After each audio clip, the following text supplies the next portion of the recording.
নারকুল গাছে কোপ মারলো, কুরুল ডোরাপ খেয়ে ওর এই কপালে যেই লাগলো। কি গাড়ি আলে ভাই, আর কত কাল রহিব আমি রে।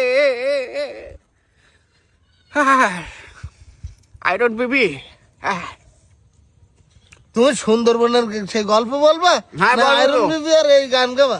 সুন্দরবনের গল্পই বলবো। তার আগে আচ্ছা এবার রাখ।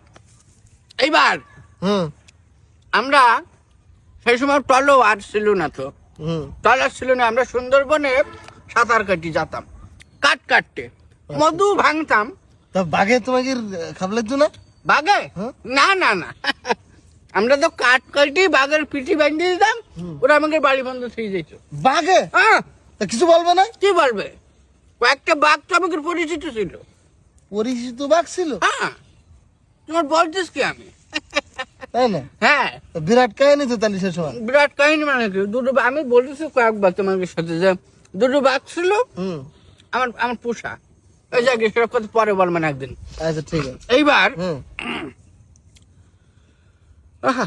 আইরন বিবি, আয়রন বিবি এইবার আমরা যখন সুন্দরবনের গহীন সুন্দর অরণ্য বনে আমরা যখন জাতি লাগলাম, তখন তোমাকে সাথে কি বাঘ টাঘ সব সাথে? ওরা ওদের মধ্যে আসে, আমরা দেখতেছি। তো আসছি কখন? আমরা বাঘো, আমরা যে বলতাম আই বাঘো বললি পার 7-8টা বাঘ চলে আসতো। ও আচ্ছা আচ্ছা, ওরা তোমার পাসওয়ার্ড ছিল মানে ও বাঘও বললি? হ্যাঁ, চলে আসবে। ওদের আমরা খাইতে দিতাম তো। খাই দিতে? হ্যাঁ, ওরা কি? সকালবেলা ওদের জন্য আমি পান্তা ভাত আর শুকনো মরিচ পুরাই আমি ওদের জন্য নিয়ে যেতাম। পাগল হয়ে গেছো তুমি? ওরা তো হরিণের গোস্ত খায়।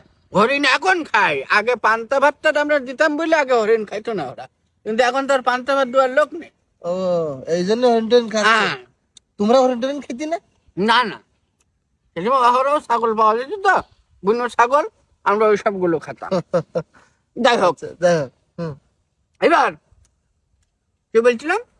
নজর নজর, আমরা যখন জাতি লাগলাম তখন দেখলাম ইয়া বড় এক নারকেল গাছ। নারকেল গাছের গোড়াটা থেকে এইরকম মোটা। নারকুল গাছ বনের মধ্যে? বনের মধ্যে নারকেল গাছ। শোনো কাহিনী, আচ্ছা। পাতা আবার দেখতে কচু গাছের। নারকুল গাছ পাতা কচু গাছের? হ্যাঁ, পাতা আবার কচু গাছের। আচ্ছা, কতদিন দেয় এখন তোমার নসার আমি আমাকে তো কোপ দিক সাহস দিতিস না। কেন নারকুল গাছে কোপ দেওয়ার সাহস হবে না? না, ওই সময় আমরা আবার নারকেল গাছের সাথে কোপ দিতাম না। কেন? এই অর্জুন তুই হাই হই কিছু বলে না, কি করতে না কিশোর, গল্প করে মানে বোঝো। এখনকার ছেলেপিলি তো এসব গল্পের মর্ম ওরা বোঝে না। তা তুই নেছিস কেন? গল্প যদি সায় না দেয় তাহলে গল্প বলতে ভালো লাগে? ছেলেপিলি আসবেন তুমি না। আচ্ছা, যাই হোক, কি বলছিলাম? কোপ মারতে সাহস করতি না? হ্যাঁ, আমরা ওই গাছে আমাকে কোপ মারতে সাহস হচ্ছে না। তোমার ওই নসা আমরা যখন সুন্দরবনের মধ্যে গেছি, দেখে এক নারকেল গাছ ফেলাইনি, বড় নারকুল গাছ। বড় নারকেল গাছ। নারকেল গাছে কোপ মারলো, কুরুল ডোরাপ খেয়ে ওর এই কপালে যেই লাগলো। দেখিস কেন ওর কপালে কাটা রই? ওর কপালে তো এরকম বিরাট কপালে কাটা আছে না? বসো। দাদা গল্প বলছি না? কথা গল্পের মধ্যে কথা বলে হয় না। এবার ওর কপাল কেটে গেল। কেন? কেন কাটলো? কেন কাটলো? তা তুমি নারকুল গাছে কোপ মারলে তো কোপ বসে যাবে, ও তো ড্রপ খেয়ে কপালে লাগার কথা না। এইবার ওই নারকেল গাছ পাইল মারলো। নারকুল গাছে নড়ানড়ি? হ্যাঁ, মোড়া মারলো। কি বলো? হ্যাঁ, গুলবাহার সাপ। ওরে বাবা, তাই না? হ্যাঁ, ও সাপ ছিল? সাপ তো একটু আছে না, গুলবাহার সাপ। তা তোর নারকুল গাছে কোনো মাথা দেখতে পেলি না সাপে? মাথা দেখা যাবে না তো। কেন? সে 2-3 কিলোমিটার লম্বা। 2-3 কিলোমিটার লম্বা এরকম বড়? এই ও কথা বাদ দাও। আচ্ছা আচ্ছা। এইবার ওই যে নারকেল গাছ দেখলাম, পাতা কসুর কচুর পাতা আর গোড়া নারকুল গাছ। গোড়া নারকেল গাছ। কদিন রে? জিনিসটা তো দেখতে হবে। হ্যাঁ কোপ যখন একটা মারলাম নারকেল গাছের গোড়ায়, হ্যাঁ। তখন দেখলাম না হলে এটা কচু গাছ। কসু? নারকুল গাছ তো এত বড়? এত বড়, 6 মণ ওজন সে কচুটার। 6 মণ ওজন এক কচু। বাবা, চিন্তা করো। তখন আমাকে বললাম যে কাজ কাম সব ফেলাইতি, সবাই কচু গাছ কাট। কাট। দেখতে হবে জিনিসটা কিরা। হ্যাঁ। কচু কাটি কুরুল দে হুম। কুরাত দে হুম, কচু সেগুলি। কাটি সে দে হুম, বাড়ি নিয়ে চলে আসলাম ঘাড়ে করি আচ্ছা বাহ, বিশাল ব্যাপার তো হুম। তাহলে। অত বড় কচু তোমরা একা পারিস?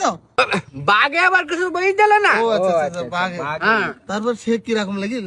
এইবার কচু যে এত পরিমাণ স্বাদ হ্যাঁ তাহলে তো ছাগলের গোস্ত ফেল। হ্যাঁ তোমার দাদি হ্যাঁ, কচু করতে করতে তো 3-4 কামড় খেয়ে ফেললো তো গাল চুল করিনি? না বলছে ফুল চিনির আলু সিন্দির আলুর মতো? এইবার আচ্ছা। কচু পাড়ায় সবাই দিলাম হুম, আমাদের বাড়ি 3 কেজি গরু ওই ছাগলের গোশ রান্না ছিল আচ্ছা। 3 দিন পর সে ছাগলের গোশ ফেলে দিয়েছিল কেন? কেন? এত টেস্ট কচুর ওই ছাগলের গোশ আর কেউ খায় না ওরে বাবা চিন্তা করিস? বিরাট ব্যাপার। হ্যাঁ। ছাগলের গোস্ত বাদ দে, কচু এ কদিন চলিল তা মাসখানিক খালাম আমরা সেই কচু? সেই কচু তোমার দাদি রান্দি দিত আমি খাতাম তোমার দাদির আবার হাত ভালো ছিল যে কোনো জিনিস রান্নি খুব ভালো লাগতো হ্যাঁ, হ্যাঁ। আরে আই ডোন্ট বেবি এই কোথায় কোথায় তুমি আয়রন বিবি করো? এবার আরে তো শোন গল্প এখন কি শেষই নাই আয়রন বিবির গল্প তো অনেক কথা তো। এইবার ওই যে সাইমনের ওদের কচু ওর পাতা কি করলাম তা তো শুনলি নি ওরে পাতা তোরে নোয়া চাষের গোয়েল শহরেই দেখিস কেন তোরা তো সবসময় গল্প না এটা এটা আসলেই গল্প আসলেই গল্প